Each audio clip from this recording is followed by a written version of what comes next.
Lucas capítulo 7.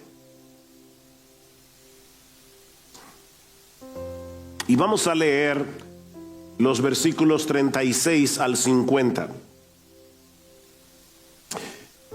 Uno de los fariseos rogó a Jesús que comiese con él. Y habiendo entrado en casa del fariseo, se sentó a la mesa. Entonces, una mujer de la ciudad que era pecadora, al saber que Jesús estaba a la mesa en casa del fariseo, trajo un frasco de alabastro con perfume. No confundan a esta mujer con María de Betania. Son dos ungimientos diferentes. Y estando detrás de él a sus pies, llorando, comenzó a regar con lágrimas sus pies y los enjugaba con sus cabellos, y besaba sus pies y los ungía con el perfume. Cuando vio esto, el fariseo que le había convidado dijo para sí: si fuera profeta, conocería quién y qué clase de mujer es la que le toca, que es pecadora. Entonces, respondiendo Jesús, le dijo: Simón, una cosa tengo que decirte. Y él dijo: Di, maestro. Un acreedor tenía 2 deudores. El uno le debía 500 denarios, el otro 50, y no teniendo ellos con qué pagar, perdonó a ambos. Di pues, ¿cuál de ellos le amará más? Respondiendo Simón dijo: Pienso que aquel a quien perdonó más. Y él le dijo: rectamente has juzgado. Y vuelto a la mujer, dijo a Simón: ¿ves a esta mujer? Entré en tu casa y no me diste agua para mis pies, mas ésta ha regado mis pies con lágrimas y los ha enjugado con sus cabellos. No me diste besos, mas ésta desde que entré no ha cesado de besar mis pies. No ungiste mi cabeza con aceite, mas ésta ha ungido con perfume mis pies. Por lo cual te digo que sus muchos pecados le son perdonados, porque amó mucho, mas aquel a quien se le perdona poco, poco ama. Y a ella le dijo: tus pecados te son perdonados. Y los que estaban juntamente sentados a la mesa comenzaron a decir entre sí: pero ¿quién es este que también perdona pecados? Pero él le dijo a la mujer: tu fe te ha salvado, ve en paz. Vamos a orar. Señor, queremos darte gracias por darnos la oportunidad una vez más de predicar tu palabra. Hemos estado orando, Señor, porque tú envíes tu Santo Espíritu y a través de esta historia produzcas pasión en los creyentes y arrepentimiento en los perdidos. Por favor, ven, Señor, usa tu palabra con poder. Que Cristo sea exaltado en esta mañana, porque te lo pedimos en su nombre. Amén y amén. Uno de los pasajes más conocidos de los evangelios es la parábola del hijo pródigo, en Lucas capítulo 15. De hecho, aún entre personas que no están familiarizadas con las escrituras, la historia de este joven que desperdició su herencia hasta llegar a la miseria, pero que luego vuelve en sí, es recibido por su padre con los brazos abiertos, parece tocar fibras muy sensibles del corazón humano. Por eso es que esta historia es tan conocida. Y lo mismo podemos decir de la historia que se narra en Lucas capítulo 7, que es la que vamos a considerar en la mañana de hoy. Ahora, hay dos diferencias importantes entre estos dos pasajes. Y es que, a diferencia del hijo pródigo, la narración de Lucas 7 es una historia de la vida real, que ejemplifica la misma enseñanza de la parábola de Lucas 15. O sea, aquí hay dos personajes de carne y hueso, un hombre y una mujer completamente distintos entre sí, que tienen un encuentro significativo con el Señor Jesucristo. El primero es identificado como Simón el fariseo, en cuyo hogar se desarrolla la historia. Como supongo que todos ustedes saben, los fariseos eran hombres extremadamente religiosos, sumamente moralistas y en muchos casos terriblemente hipócritas. Se apegaban a las interpretaciones rabínicas de la ley con una devoción que rayaba en el fanatismo y en la ridiculez. Y Simón era fariseo. Era un hombre religioso, decente, moralmente intachable y, como veremos en un momento, severamente hipercrítico. Del otro personaje de la historia no tenemos mucha información, excepto que era pecadora. Lo que quiere decir en esa cultura que se trataba de una mujer que había vivido perdidamente. O sea, así como Simón representaba lo mejor de la sociedad judía, esta mujer representaba lo peor. Pero a pesar de sus diferencias tan marcadas, los dos tenían algo en común. Ambos estaban interesados en Jesús. Lucas nos dice en el versículo 36, si lo ven allí en sus Biblias, que Simón le había pedido, literalmente, le había rogado con insistencia que comiera con él. Tal parece que Simón sentía una profunda curiosidad por este hombre llamado Jesús, que de repente había aparecido en el escenario del mundo religioso en Israel. En el caso de la mujer, era tal su interés que estuvo dispuesta a escoger el lugar y el momento más inoportuno para encontrarse con Jesús. Ella tenía que saber que su presencia en casa de Simón no sería bienvenida, que muy probablemente sería tratada con un profundo desprecio, como de hecho sucedió. Pero eso no la frenó, porque su interés no era meramente una curiosidad intelectual o religiosa como en el caso de Simón. Jesús era para esta mujer mucho más que una persona interesante. Yo me acuerdo cuando yo era inconverso, tenía unos 17 años, mi mejor amigo se convierte y me pregunta una noche así de repente: ¿qué tú crees acerca de Jesús? Y yo, con ese aire, ¿verdad?, intelectualoide, le digo: yo creo que él era un hombre adelantado para su época. Bueno, para esta mujer es obvio que Jesús era mucho más que eso.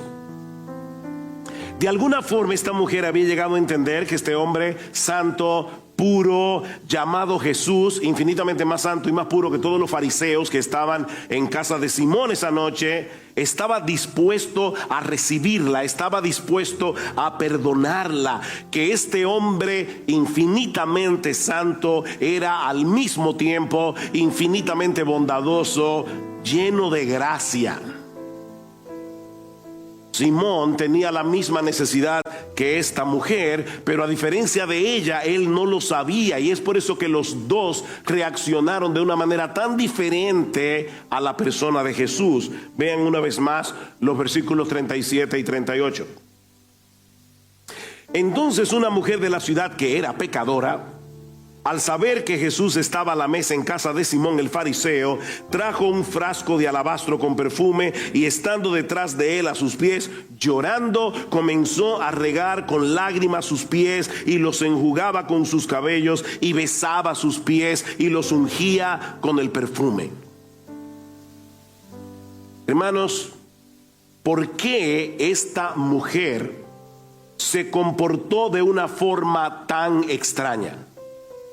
¿Es esta la reacción de una mente desquiciada? Trata de visualizar la escena. Están ahí sentados a la mesa. Esta mujer llega de repente, no está invitada, obviamente, y comienza a reaccionar de esta forma.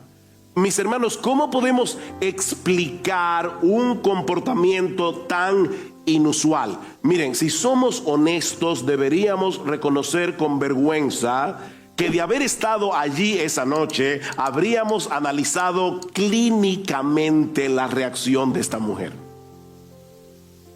Bueno, por lo menos yo, no sé ustedes. De hecho, yo sospecho, y por favor, mi hermano, mi hermana, trata de ser objetivo en esto. Yo sospecho que tú y yo nos habríamos sentido más cómodos lidiando con Simón. Era como una persona más lógica, más predecible, más normal. que con esta mujer. Pero a los ojos de Jesús, y aquí es que está el punto clave, la reacción de esta mujer era completamente apropiada. Si tomamos en cuenta la perspectiva que esta mujer tenía de sí misma y lo que ella pensaba de Jesús.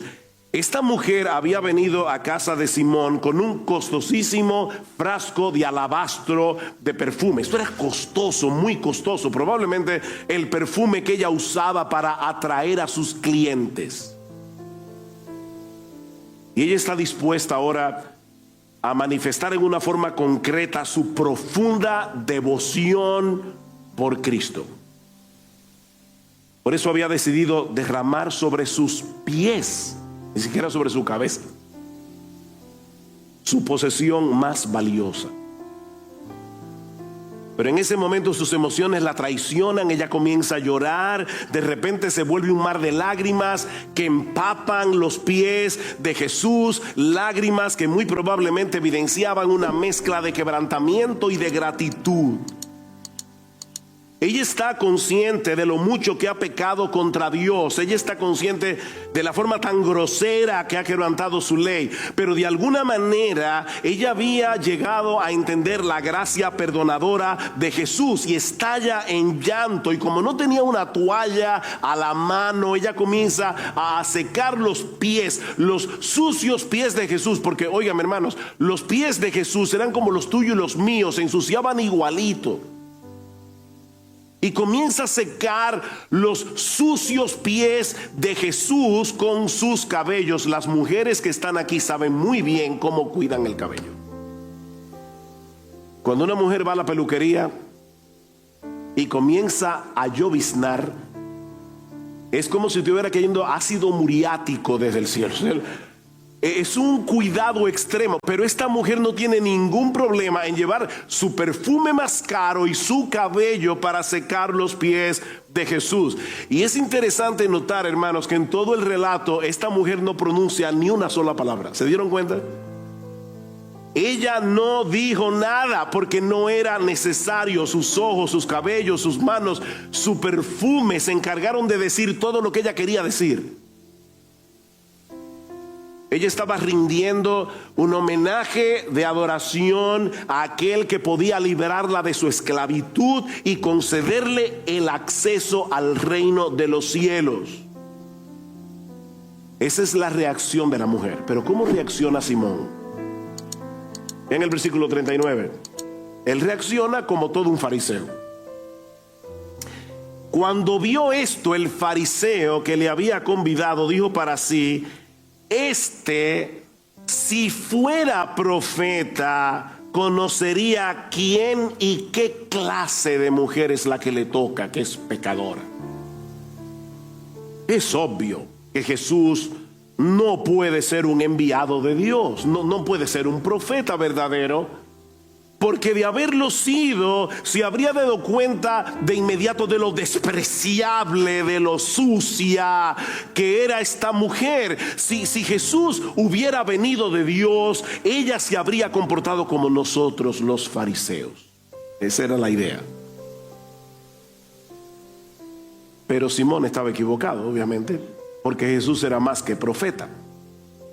Él sabía perfectamente quién era esta mujer. Él sabía perfectamente todo lo que ella había hecho, pero conocía también lo que Simón estaba pensando. Simón y Jesús vieron el mismo cuadro, pero desde dos perspectivas completamente diferentes. De ahí la parábola que aparece en el versículo 40. Vean el texto una vez más. Entonces, respondiendo, qué extraño, ¿verdad? Simón no había hecho ninguna pregunta. Pero como el Señor sabía lo que él estaba pensando, dice, respondiendo, Jesús le dijo: Simón, una cosa tengo que decirte. Y él le dijo: di, maestro. Miren la hipocresía. Un acreedor tenía dos deudores. El uno le debía 500 denarios, el otro 50. Y no teniendo ellos con qué pagar, perdonó a ambos. Di pues, ¿cuál de ellos le amará más? Y respondiendo Simón le dijo: pienso que aquel a quien perdonó más. Y él le dijo: rectamente has juzgado. Un denario era lo que un obrero ganaba en Israel por un día de trabajo. Así que aquí tenemos a un hombre que debía todo lo que ganaría por casi mes y medio de trabajo, y otro deudor que le debía al mismo acreedor el salario de más de un año, para que tengan una idea. Pero aunque una deuda era mayor que la otra, dice el texto en el versículo 42 que ninguno de los dos podían pagarla. Ese punto es importante. Y el acreedor decide cancelar generosamente la deuda de los dos. Y Cristo le pregunta ¿cuál de ellos le amará más? Y Simón responde: pienso que aquel a quien perdonó más. Y el Señor le responde: sí, rectamente has juzgado. Aquel a quien se le perdona mucho, amará mucho. Y esta mujer está consciente, muy consciente de la magnitud de su pecado. Ahora yo quiero hacerles a ustedes una pregunta. ¿Qué significa esta parábola? Porque algunos pueden pensar que lo que el Señor está enseñando aquí es que si una persona ha sido muy pecadora a lo largo de su vida y la naturaleza de sus pecados han sido bien groseros, su amor a Dios debería ser más grande que el de aquel otro que ha tenido una vida más o menos decente. Así es como muchos interpretan esta parábola. El que se ha enlodado más necesita un perdón más abundante, y por lo tanto su amor será también más abundante. Ahora, hermanos, si esa fuera la interpretación correcta de la parábola, entonces la actitud de Simón estaría justificada. En vez de reprenderlo, Jesús debió haberle dicho: yo te entiendo, Simón, tú has sido una persona moral, decente, eres un buen fariseo y por eso no me amas tanto, pero esta mujer que llegó tan bajo y a la que yo he perdonado, entonces por eso ella me ama más. Pero eso no es lo que vemos en la historia. Simón estaba completamente equivocado. Recuerden, hermanos, que ninguno de los dos podía pagar la deuda. La diferencia entre el uno y el otro no radica en la cantidad, sino en la conciencia que cada uno tenía de su problema con el acreedor. Y es lo mismo que ocurre con el hombre en su pecado. A final de cuentas, mira, yo no sé si tú naciste en un hogar cristiano. Tal vez te convertiste a los 6 años, a los 8. Tal vez el Señor te libró de muchas cosas en tu vida. Y tal vez hay aquí algunos que ya se convirtieron al Señor después de haber probado mucho mundo. Pero al final de cuentas, mis hermanos, o estamos completamente perdidos o completamente salvados. Aquí no hay ningún punto medio. El niño de 6 años que no se ha convertido al Señor está completamente perdido. Y el niño que se arrepienta y cree está completamente salvado. No hay término medio. Déjenme hacerles una pregunta, hermanos. ¿A quién estaba evangelizando Jesús esa noche? ¿A Simón o a la mujer?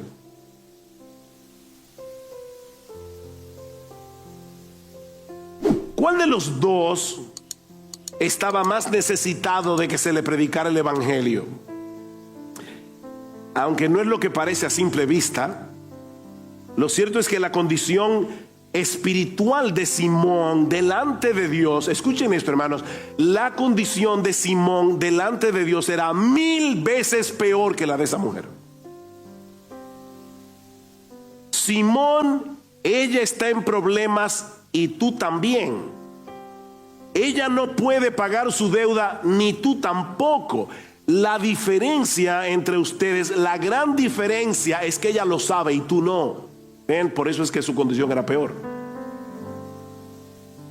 Mis hermanos, es el entendimiento de nuestra condición lo que hace la diferencia. Simón necesitaba experimentar la misma clase de quebrantamiento que esta mujer experimentó, y por eso reaccionaron de una forma tan distinta si los dos cosecharon resultados muy distintos. Vean el versículo 48.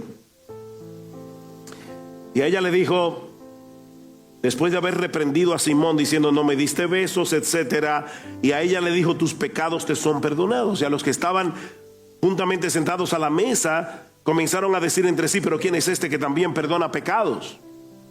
Pero él le dijo a la mujer: tu fe te ha salvado, ve en paz.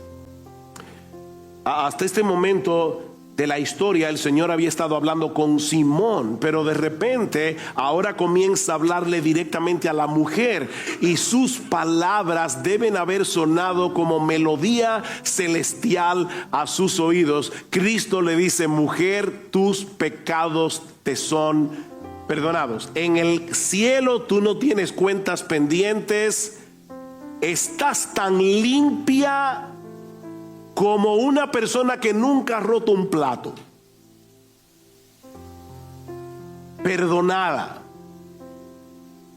completamente perdonada. No importa lo que hayas hecho, todos tus pecados delante de Dios están perdonados. Y no porque hubiese ungido los pies de Jesús, no porque los hubiera regado con sus lágrimas o secado con sus cabellos, ni siquiera por causa de su amor por él. Cristo dice: ella fue perdonada porque creyó. ¿Lo vieron aquí en el texto, versículo 50? Tu fe te ha salvado. Tu fe. Por increíble que parezca, todo lo que se requiere para recibir el perdón y la gracia de Dios en Cristo es venir a Él consciente de nuestra necesidad y creyendo que esa gracia está disponible para ti. Si tú crees eso, tus pecados serán perdonados. Alguien ha dicho que solo hay un obstáculo que impide que seas recibido por Cristo en sus brazos, y es que no vayas a Él, como sucedió con Simón. Lo único que este hombre decente y moralista recibió de Cristo esa noche fue una severa amonestación, y si murió sin arrepentirse, los sucesos de esa noche agravarán su miseria por toda la eternidad. El Salvador de los pecadores estuvo sentado a su mesa, pero él no creía necesitarlo, y puede ser que haya algunos aquí como Simón el fariseo. Su decencia era un aval suficiente para ser aceptado delante de Dios. El problema del fariseo es que su lógica pone el evangelio de cabeza. Él piensa que el favor de Dios viene a nosotros por causa de nuestra obediencia. O sea, si me porto bien, Dios me trata bien. Pero hermanos, eso es como colocar el caballo detrás de la carreta, no delante. No es debido a nuestro amor y obediencia que somos aceptados por Dios, sino que por el hecho de haber sido aceptados y perdonados de pura gracia por medio de la fe, ahora podemos amar a Dios y obedecerlo. Porque somos aceptados y perdonados, ahora queremos obedecer. Esa es la lógica del evangelio. Es la gratitud por el favor recibido que nos mueve al amor y a la obediencia. Esta mujer amó mucho porque estaba consciente de lo mucho que se le había perdonado. Hay otra versión que traduce el versículo 47 de esta manera: te digo que sus pecados, que son muchos, han sido perdonados. Por eso ella me demostró tanto amor. Como sus pecados fueron perdonados y son muchos, por eso ella me demostró tanto amor. Fue la conciencia del perdón lo que produjo en ella ese amor tan desbordante por la persona de Jesús. Así que, mis hermanos, el favor de Dios viene primero y nuestra devoción después. Es una consecuencia. Y ese es un principio de suprema importancia para la vida cristiana. Al que mucho se le perdona, amará mucho. Hermanos míos amados de Paraguay, algo no anda bien cuando una persona que profesa creer en Jesucristo carece de pasión por Él, carece de pasión por el evangelio. Algo no está andando bien. Esa falta de devoción exuberante, apasionada, no tiene nada que ver con la personalidad. Porque una vez dice: bueno, es que fulano es así, él es intenso. No, eso no tiene que ver con la personalidad, eso tiene que ver con el entendimiento, la comprensión del inmensurable amor de Dios manifestado en su perdón y aceptación. Es el combustible del fervor, aunque no todos lo manifestemos de la misma manera. Ahí sí entra la personalidad.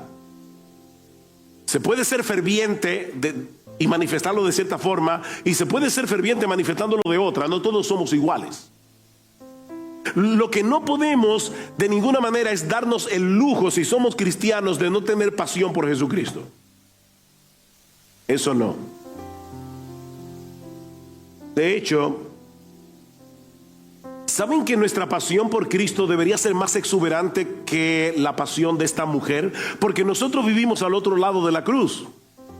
O sea, tú y yo sabemos ahora cosas que ella no sabía. Nosotros tenemos ahora la Biblia completa. Nosotros podemos interpretar mejor qué fue lo que sucedió en esa cruz cuando Cristo derramó su sangre. Así que nuestra pasión debería ser mayor. Nosotros tenemos un mejor entendimiento del costo tan alto que Dios estuvo dispuesto a pagar para salvar a personas que lo aborrecían. La preciosa sangre de Jesús. Así que, creyente, no te quedes sin hacer nada. Cuando tú percibas frialdad en tu corazón, predícate este evangelio cada día. Recuérdate lo mucho que Dios te perdonó y a qué precio. Contrasta el inmensurable amor de Dios con la negrura de tu pecado, hasta que tu corazón vuelva a encenderse con la llama del primer amor. ¿Recuerdan lo que le dijo Cristo a la iglesia en Éfeso? Tú tienes muchas cosas buenas, pero yo tengo una cosa contra ti. Tú has perdido tu primer amor. Arrepiéntete. Cristo lo tomó en serio eso. Arrepiéntete. Esto es como una mujer que le dice a su marido: mírame, mi amor, yo quiero decirte que a partir de ahora yo voy a seguir haciendo lo mismo que yo he estado haciendo como esposa. Yo te voy a hacer la comida, yo te voy a lavar la ropa, yo voy a tratar de que esta casa esté súper bien arreglada para ti, pero yo creo que es bueno que tú sepas que mi corazón le pertenece a otro hombre. Y el marido le va a decir: bueno, pero si por lo menos me va a lavar la ropa. No, porque lo que él quiere es el corazón de su esposa.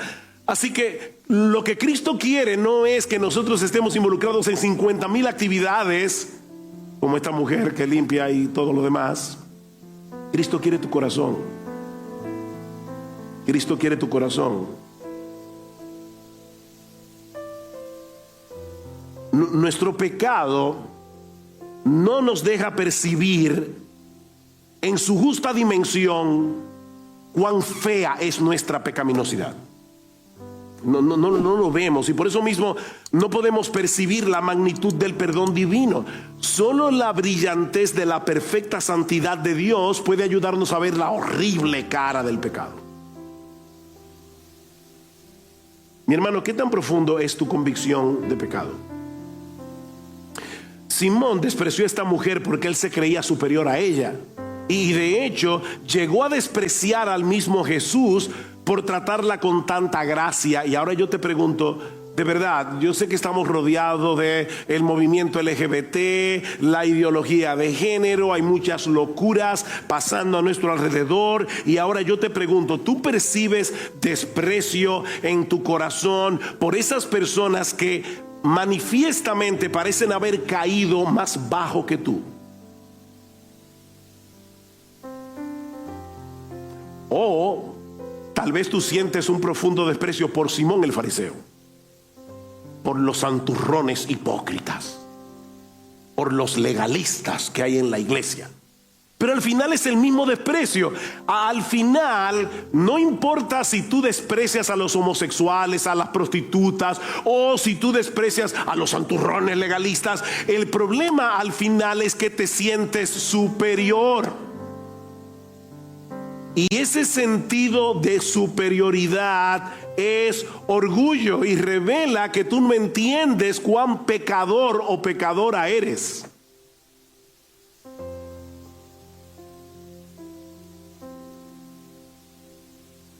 Una de las cosas más sorprendentes de la persona de Jesús es esa inusual combinación de santidad perfecta con una gracia y bondad infinitas que lo hacen absolutamente accesible al pecador. Cristo dice: venid a mí todos los que estáis trabajados y cargados, yo os haré descansar. Llevad mi yugo sobre vosotros y aprended de mí, que soy manso y humilde de corazón, y hallaréis descanso para vuestras almas. Yo soy manso y humilde de corazón. Por razón decía el puritano Thomas Goodwin, que Cristo es amor cubierto de carne. Cristo es amor cubierto de carne. Y yo te pregunto, ¿es así como tú percibes a Jesús en tu corazón? Alguien decía que de forma natural nosotros tendemos a pensar en Jesús tocándonos de la misma manera que un niño pequeño estira la mano para tocar por primera vez a una babosa. Y nos imaginamos a Jesús con la cara arrugada y dando un grito de disgusto. Sí, Cristo se acerca a nosotros, pero seguramente se tapa la nariz porque yo le doy asco. No, Él es manso y humilde de corazón. Él combina de una forma inigualable una pureza infinita con una gentileza y bondad infinita. Alguien decía: no es nuestra belleza lo que gana su amor, es nuestra falta de encanto. Él te ve así y tú te ganas su amor por la fealdad de tu pecado. Yo sé que suena feo eso. Este hombre vino a Paraguay a insultarnos. Mira, yo puedo decirte muchas cosas acerca del pecado. Al final, tú y yo somos peores que eso. Hay gente que dice: yo no voy a la iglesia porque la iglesia está llena de hipócritas. Siempre que alguien te diga eso, tú le dices: no, pero no te preocupes, que cabe uno más. Esto no es un country club de perfectos. Esto es un hospital de pecadores. Que estamos siendo transformados por el poder del Espíritu Santo conforme a la imagen de Cristo. Hermanos, necesitamos meditar a menudo en la magnitud de nuestro pecado y en la extraordinaria grandeza del amor de Dios manifestado en la cruz. Eso es importante. Mira tu pecado, pero no dejes de ver a Cristo. Los puritanos decían: por cada vez que tú mires a tu pecado, mira 10 veces a la cruz. Debemos ver nuestro pecado. No lo ocultes, no lo trates de meter debajo de la alfombra, porque eso no te va a ayudar a ser un creyente apasionado. Pero recuerda el perdón de Dios, porque nuestro bendito Salvador merece de nosotros la más profunda y ardiente devoción, y solo la comprensión de su amor puede encender esa llama en el corazón. Que dice Pablo en 1 Corintios 5: el amor de Cristo nos constriñe, el amor de Cristo nos presiona, pensando esto, que si uno murió por todos, luego todos murieron, y por todos murió, para que los que viven ya no vivan para sí, sino para aquel que murió y resucitó por ellos. Ven, es el amor de Cristo lo que nos presiona para ser más apasionadamente amorosos. La belleza de su carácter es absolutamente atractiva, y la naturaleza de su amor perdonador totalmente incomprensible. De hecho, eso es lo que significa un texto que yo pienso personalmente que es uno de los más malinterpretados del libro de Isaías. Y es el texto donde dice: porque mis pensamientos no son vuestros pensamientos, ni vuestros caminos mis caminos, dijo Jehová. Como son más altos los cielos que la tierra, así son mis caminos más altos que vuestros caminos, y mis pensamientos más que vuestros pensamientos. ¿Cómo usualmente aplicamos ese texto? Cuando no entendemos lo que Dios está haciendo en su providencia, cuando las cosas están saliendo de una manera muy extraña. Pero mira el contexto para que veas en qué sentido los pensamientos del Señor son más altos que los nuestros, porque Él no está hablando ahí de la providencia misteriosa. Él está hablando del perdón. El versículo anterior dice: buscad a Jehová mientras pueda ser hallado, llamadle en tanto que está cercano, deje el impío su camino y el hombre inicuo sus pensamientos, y vuélvase a Jehová, el cual tendrá de él misericordia, y al Dios nuestro, el cual será amplio en perdonar, porque sus pensamientos no son como nuestros pensamientos. ¿Ven la conexión ahora? En otras palabras, Isaías está diciendo: los caminos del Señor no son como los nuestros, porque su amplitud en perdonar no puede ser comparada con la estrechez de nuestro corazón. Nosotros somos tacaños para perdonar. Dios es generosísimo en dar perdón. Y es en ese sentido que sus pensamientos son más altos que los tuyos y los míos. Y sus caminos también. No olviden la experiencia por la que pasó Isaías en el capítulo 6, y yo creo que eso ayudó a Isaías a entender esa amplitud del perdón divino.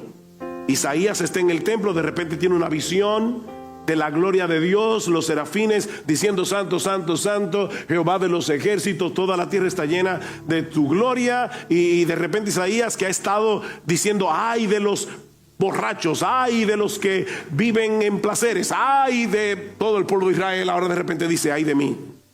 Ahora todo el foco se centró en él. Ay de mí, porque siendo un hombre inmundo de labios y habitando en medio de un pueblo que tiene labios inmundos, han visto mis ojos al rey. Viene un ángel, toca su boca, lo purifica, y de repente Isaías escucha una conversación entre las personas de la Trinidad diciendo: ¿a quién enviaré? ¿Y quién irá por nosotros? Y ustedes saben lo que responde Isaías. Ahora vamos a hacer un ejercicio de imaginación aquí. Esto lo leí hace muchos años en un libro de Jerry Bridges. ¿Qué habría pasado si Isaías hubiera escuchado esta conversación: ¿a quién enviaré? ¿Quién irá por nosotros?, antes de tener la visión de la gloria y la santidad de Dios? Que muy probablemente se habría sentido tentado a pensar que él era la persona idónea para hacer eso. Porque seguramente Isaías era lo mejorcito que había en la sociedad judía en esa época. ¿A quién enviaré? ¿Quién irá por nosotros? Bueno, Señor, la pregunta sobra. O sea, aquí estoy yo. Envíame a mí. Honestamente, yo no creo, Señor, que tú encuentres un mejor candidato. Ahora, ¿qué habría pasado si Isaías hubiera escuchado esta conversación inmediatamente después, antes de que el ángel tocara su boca con el carbón encendido? Isaías hubiera escuchado esta conversación inmediatamente después de haber visto este despliegue de la gloria y la santidad de Dios. ¿Qué hubiera pasado? ¿A quién enviaré? ¿Y quién irá por nosotros? Isaías hubiera dicho: Señor, no a mí. Seguro que no a mí. Yo soy un hombre inmundo de labios. Yo no puedo hacerlo.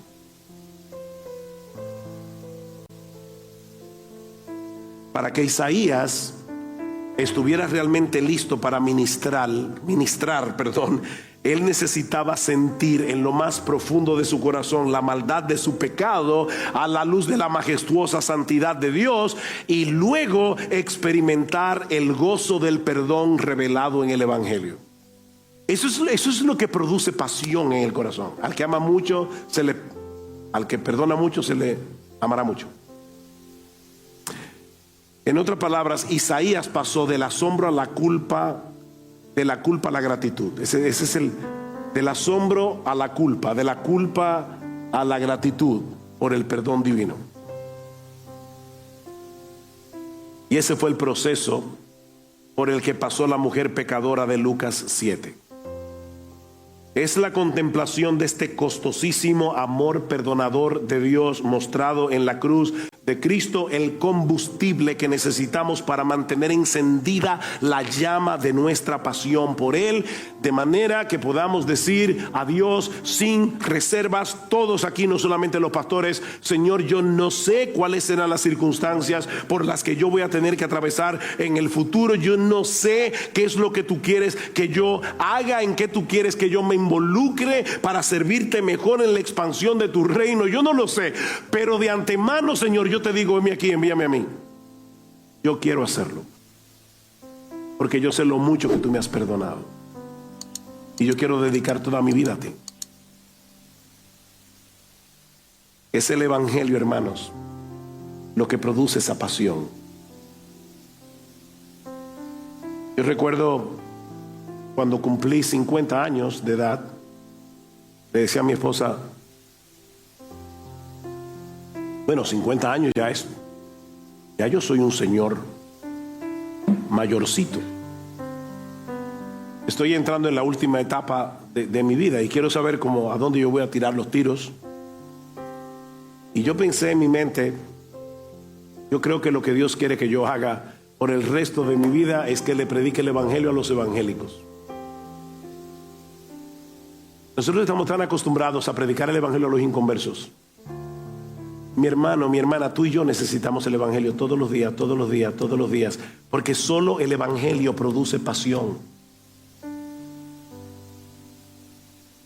Así que si tú has llegado a la iglesia hoy y sientes que tu corazón no está bien, que tu corazón no está apasionadamente involucrado, no está apasionadamente amando a Cristo y el evangelio, predícate otra vez, recuerda tus pecados, pero mira la cruz, recuerda el perdón de Dios, porque al que mucho se le perdona, mucho ama. Y si tú estás aquí sin Cristo en esta mañana, déjame decirte una cosa más. Yo no sé con cuál de los dos personajes tú te identificas, si con Simón o con la mujer pecadora. Pero sea con el uno o con el otro, tú necesitas a Jesús. Tú lo necesitas el perdón que solo Él puede darte. Y Él puede hacer por ti hoy exactamente lo mismo que hizo por esta mujer: concederte de pura gracia un perdón absoluto y permanente, porque Él pagó el precio de nuestros pecados en la cruz del Calvario. Alguien dijo una vez, me encanta esta frase: la buena noticia del evangelio no es que nosotros no somos tan malos. La buena noticia es que Dios, a través de Cristo, ya trató con lo malo que somos. ¿Tú crees que tú eres malo, pecador? Y le estoy hablando aquí a los cristianos. Mira, tú eres peor que eso. Cuando nosotros lleguemos al cielo, nos vamos a sorprender de que Dios nos amara tanto, porque vamos a ver nuestro pecado de una manera muy clara. Y vamos a apreciar mucho más el evangelio. Yo creo que por eso es que vamos a estar alabando al Señor por toda la eternidad. El Señor no solamente perdonó nuestra culpa sobre la base de su sacrificio, sino que también puso su justicia perfecta en nuestra cuenta por medio de la fe. Impresionante. Imagínate un individuo que está en el patio de su casa cavando zanja porque quiere sembrar unos árboles, y está todo sucio, sudado, lleno de tierra, pero esa noche él tiene una cena con una persona sumamente importante. ¿Ustedes creen que sería lógico que esa persona llegara a su casa, se quitara la ropa y se pusiera una ropa limpia sin haberse duchado? Obviamente no. ¿O ustedes creen que sería lógico que esta persona vaya, se dé una buena ducha y luego se ponga la misma ropa con la que estuvo cavando zanja todo el día? No. Él necesita ducha y una buena ropa. Una buena ducha y ropa limpia. Mi amigo, eso es lo que tú y yo necesitamos para poder entrar en la presencia del Señor. Necesitamos que Él nos lave. Necesitamos que Él nos vista con la ropa de gala de la justicia perfecta de Jesús. Y y así tendremos acceso al reino de los cielos. Mi amigo, no desprecies la oportunidad que Dios te está brindando hoy, porque la puerta de la salvación sigue abierta de par en par para ti, y no sabemos hasta cuándo, pero todavía hay perdón en Cristo para todo aquel que cree. Arrepiéntete de tu pecado, confía en el Señor, y hoy, ahora mismo, por el Evangelio, el Señor te dirá tus pecados, que son muchos, todos han sido perdonados. Vete en paz. Vamos a orar. Padre, queremos darte gracias por tu palabra, queremos darte gracias por nuestro bendito, precioso Señor y Salvador Jesucristo. Gracias por esa bendita sangre que nos limpia de todo pecado. Oh Padre bueno, una vez más te rogamos, bendice a tu pueblo aquí en Paraguay, pero de manera más específica bendice esta iglesia, bendice a sus pastores, bendice a sus líderes, bendice a sus miembros. Úsalos, oh Señor, para bendición de muchos aquí en Paraguay y más allá de sus fronteras. Y Padre, si alguno está aquí sin Cristo, por favor, Señor, tráelo hoy. Tráelo a Cristo en arrepentimiento y fe, porque te lo pedimos en su nombre. Amén.